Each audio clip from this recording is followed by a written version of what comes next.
હવે વાત કરીશું ઈસનપુરમાં એએમસીના મેગા ડિમોલેશનની।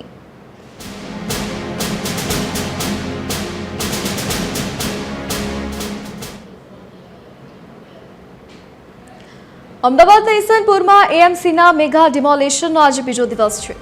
અંદાજે 925 જેટલા ગેરકાયદેસર મકાનો તોડી પાડવામાં આવ્યા છે। ઈસનપુર તળાવની આસપાસ વર્ષોથી ગેરકાયદેસર દબાણ હતું। એએમસીએ એક જ દિવસમાં તમામ મકાનો તોડી પાડ્યા છે। આજે બીજા દિવસે કાટમાળ ખસેડવાની કામગીરી હાથ ધરવામાં આવી છે।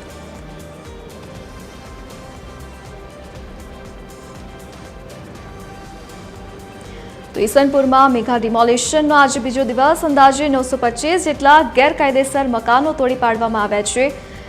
જેટલા પણ આસપાસ વર્ષોથી દબાણ કરેલું હતું તે તમામ દબાણ હટાવવાની કામગીરી હાથ ધરાઈ છે। એક જ દિવસમાં એએમસી દ્વારા આ તમામ દબાણોને દૂર કરવામાં આવ્યા છે।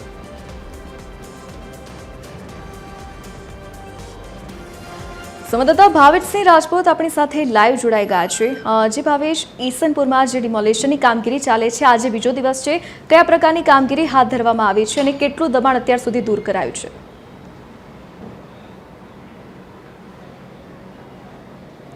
ધરતી વાત કરવામાં આવે તો અમદાવાદના ચંડોળા તળાવની આસપાસમાં જે રીતે ગેરકાયદેસર બાંધકામ હતું તેને તોડી પાડવામાં આવ્યું હતું અને હવે બીજી તરફ વાત કરીએ તો ઈસનપુર વિસ્તાર છે કે જ્યાં ઈસનપુર તળાવ આવેલું છે અને તેની આસપાસમાં વર્ષોથી ગેરકાયદેસર બાંધકામ બાંધવામાં આવ્યું હતું।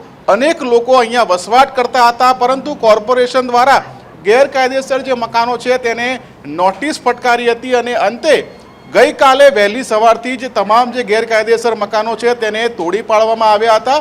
વાત કરવામાં આવે તો અંદાજે 925 જેટલા મકાનો હતા, 8 કોમર્શિયલ દુકાનો હતી। આ તમામ જે દુકાન છે તેને કોર્પોરેશનના જેસીબીએ તોડી પાડ્યા છે અને અત્યારે આપણે જોઈ શકીએ છીએ કે આ જે મકાન તોડવામાં આવ્યા છે તેનું જે કાટમાળ છે તે કાટમાળ સ્થાનિક લોકો છે, આસપાસના લોકો છે કે કોર્પોરેશનના કર્મચારીઓ છે તેઓ અહીંયાથી લઈ જતા નજરે પડી રહ્યા છે।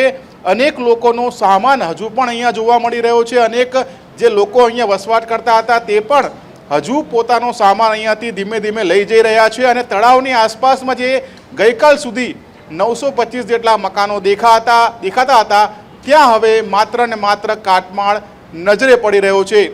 10 જેટલા મકાનના જે માલિકો છે તેઓ દ્વારા હાઈકોર્ટમાં આ મામલે અરજી કરવામાં આવી હતી, પરંતુ કોર્ટ દ્વારા જે અરજી છે તેને રદ કરી દેવામાં આવી હતી, ડિસમિસ કરી દેવામાં આવી હતી અને માત્ર એટલો આદેશ કરવામાં આવ્યો હતો કે આ તમામ જે મકાન માલિકો છે તેમને મકાન ખાલી કરવા માટે સમય આપવામાં આવે અને સમયગાળો પૂર્ણ થતાની સાથે જ કોર્પોરેશનના અધિકારીઓ, ડીવાયએમસી હોય કે પછી અમદાવાદ શહેરના ઝોન 6 ડીસીપી અને એક પીઆઈ, ડીવાયએસપી સહિતનો જે કાફલો છે, 550 જેટલા પોલીસ અધિકારીઓ, કર્મચારીઓ, કોર્પોરેશનના અનેક અધિકારીઓ, કર્મચારીઓ અહીંયા ગઈકાલથી કામે લાગ્યા હતા અને તમામ જે કાટમાળ છે અત્યારે દૂર કરવામાં આવી રહ્યો છે। મહત્વનું છે કે જે રીતે ચંડોળા તળાવનું નવીનીકરણ માટેનું કામ ચાલી રહ્યું છે તેવા જ રીતે આગામી દિવસોમાં ઈસનપુરનો આ જે વિસ્તાર છે કે જ્યાં અત્યારે કાટમાળ જોવા મળી રહ્યો છે તે વિસ્તાર નવીનીકરણ કરવામાં આવશે અને સાથોસાથ આ જગ્યાને સુંદર બનાવવાની કામગીરી કરવામાં આવશે। અત્યારે હાલ પણ આપણે જે દ્રશ્યો જોયા કે લોકો હજુ પણ અહીંયા પોતાની ચીજ વસ્તુઓ લેવા માટે નજરે પડી રહ્યા છે અને આગામી સમયમાં આ જે કાટમાળ છે તે અહીંયાથી ખસેડી અહીંયા બેરિકેટિંગ સહિતની કામગીરી જે કોર્પોરેશન દ્વારા કરવામાં આવશે। ધરતી જી ભાવેશ, વિગત સાથે જોડાવા બદલ આપનો આભાર।